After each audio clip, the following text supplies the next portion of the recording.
e-book, video maupun file materi lainnya. Nah, di mana di sana siswa akan diarahkan untuk belajar mandiri materi tersebut, lalu baru mengajarkannya, lalu baru mengerjakan latihan ataupun soal yang sudah terdapat pada e-learning. Dan menurut Munir, peserta didik mengatur waktu belajarnya sesuai dengan kenyamanan dan kebutuhan masing-masing. Dan itu lebih memberikan kesan fleksibilitas yang tinggi bagi mereka yang terkendala dalam jarak rumah yang jauh. Jadi dalam bahasa gampangnya saja, pembelajaran asinkronus adalah cara belajar yang tidak harus dilakukan pada waktu yang sama. Siswa bisa belajar sendiri menggunakan video, buku, atau tugas yang diberikan oleh guru.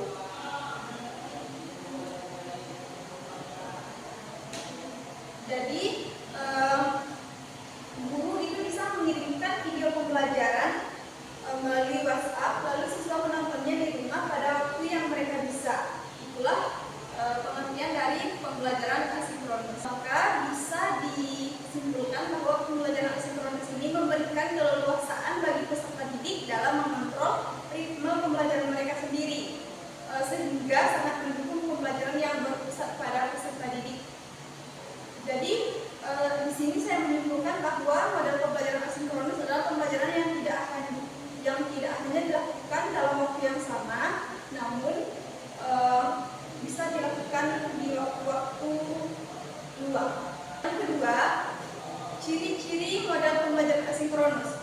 Yang pertama itu memudahkan mengakses pembelajaran. Maksudnya di sini, siswa itu dapat mengakses semua materi pembelajaran kapanpun dan dimanapun yang mereka inginkan, sehingga mereka mampu untuk membuat jadwal pembelajaran mereka sendiri, tidak bergantung kepada guru.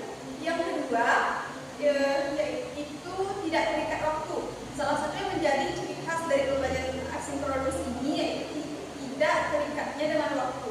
Dalam model ini, pembelajaran tidak terjadi secara langsung atau bersamaan antara guru dan peserta didik, tapi mengakses materi, membaca modul, menonton video pembelajaran, serta mengerjakan tugas sesuai dengan jadwal mereka sendiri. Dan saya rasa modul ini sangat menguntungkan siswa yang memiliki kesibukan lain atau keterbatasan waktu tertentu, karena mereka bisa memulai pembelajarannya di waktu luang mereka. Yang ketiga itu konten sesuai permintaan. Jadi siswa jika ingin mengakses materi pembelajaran secara online kapan saja dan berulang kali jika diperlukan. Jika mereka membutuhkan sains, maka semuanya sudah tersaji. Yang keempat yaitu berbasis teknologi digital, yang mana pembelajaran asinkronus ini biasanya dilakukan melalui platform pembelajaran digital seperti Learning Management System.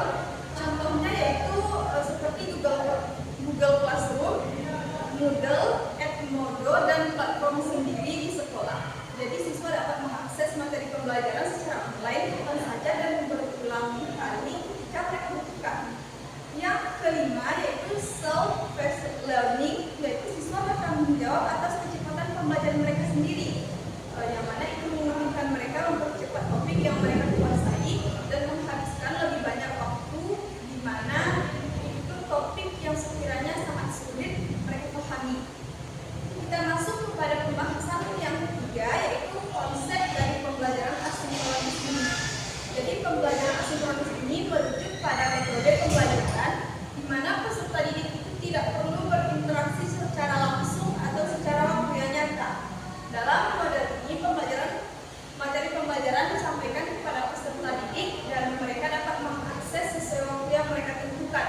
Sebagai contohnya, guru sedang membuat rekaman video tentang pembelajaran di pagi hari. Nah, siswa ini tidak diwajibkan untuk membuka video pembelajaran di pagi hari. Mereka bisa mengakses di sore hari, malam hari, ataupun di waktu-waktu kapan yang mereka inginkan, di waktu luang mereka. Yang ketiga, itu ada konsep pembelajaran asinkronus. Jadi pembelajaran asinkronus ini bisa merujuk pada metode pembelajaran di mana peserta didik tidak perlu berinteraksi secara langsung atau secara nyata. Dalam model ini pembelajaran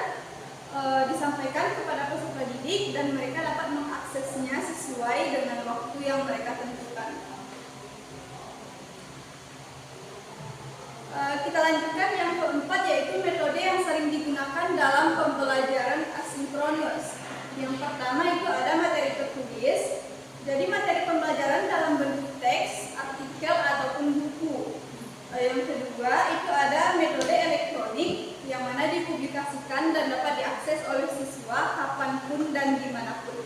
Yang ketiga, itu dapat membaca materi tersebut dan mempelajarinya dengan kecepatan mereka sendiri. Yang keempat, video perekaman. Pengajar dapat merekam video presentasi atau kuliah dan siswa dapat menontonnya sesuai kebutuhan mereka. Video ini dapat berisi penjelasan konsep, demonstrasi, atau pengantar materi yang relevan. Yang terakhir itu ada forum diskusi, yang mana siswa dapat berpartisipasi dalam forum diskusi online untuk berinteraksi dengan pengajar dan sesama siswa. Mereka juga dapat bertanya, menjawab pertanyaan, dan berbagi pemikiran mereka tentang topik pembelajaran. Pembahasan selanjutnya adalah strategi model pembelajaran asinkronus. Yang pertama itu menyediakan materi. Itu terdapat 3 macam. Yang pertama ada video pembelajaran mandiri, yaitu mengunggah rekaman atau klip video agar peserta didik dapat menonton ulang bagian yang sulit. Yang kedua itu bahan bacaan digital, menyediakan modul e-book, artikel dalam platform learning agar bisa diunduh kapan saja.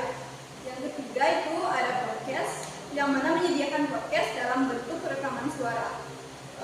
Selanjutnya interaksi tidak langsung.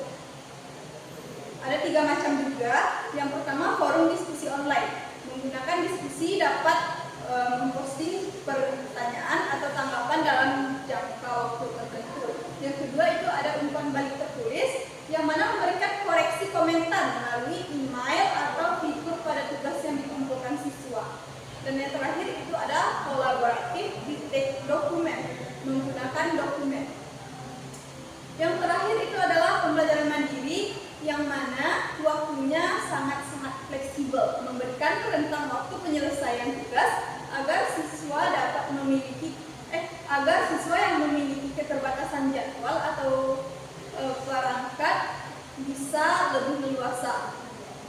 Yang terakhir itu ada kuis mandiri, yang mana menyertakan kuis otomatis memberikan nilai instan untuk membantu siswa mengukur pemahaman mereka sendiri sebelum lanjut kepada materi selanjutnya. Lanjut Fani. Pembahasan selanjutnya yaitu kelebihan dan kekurangan tentang materi asinkronus ini. Yang pertama kita akan membahas tentang kelebihan, yang mana yang pertama itu memberikan fleksibilitas tinggi, yang mana itu sudah dijelaskan. Peserta didik dapat mengakses e-book, video, atau soft file lainnya di waktu-waktu yang mereka bisa. Yang kedua, materi terstruktur dan mendalam. Yang ketiga, itu penggunaan akses terhadap sumber belajar. Yang keempat, kesempatan belajar yang merata. Jadi walaupun siswa ini memiliki kesibukan yang lain, mereka masih bisa mengejar ketertinggalan mereka dengan video yang tadi. Dan yang terakhir itu adalah dapat mengulang materi pembelajaran kapanpun dan dimanapun di waktu yang mereka bisa. Yang terakhir itu adalah kekurangan. Yang pertama itu kurangnya interaksi antara pendidik dan peserta didik, yang mana guru dan siswa itu tidak terlalu intens berinteraksi mengingat mereka menggunakan media yang berbeda. Yang kedua membutuhkan tingkat disiplin yang tinggi, yang mana jika kita tidak bisa membagi waktu, maka kita akan mendapatkan ketertinggalan.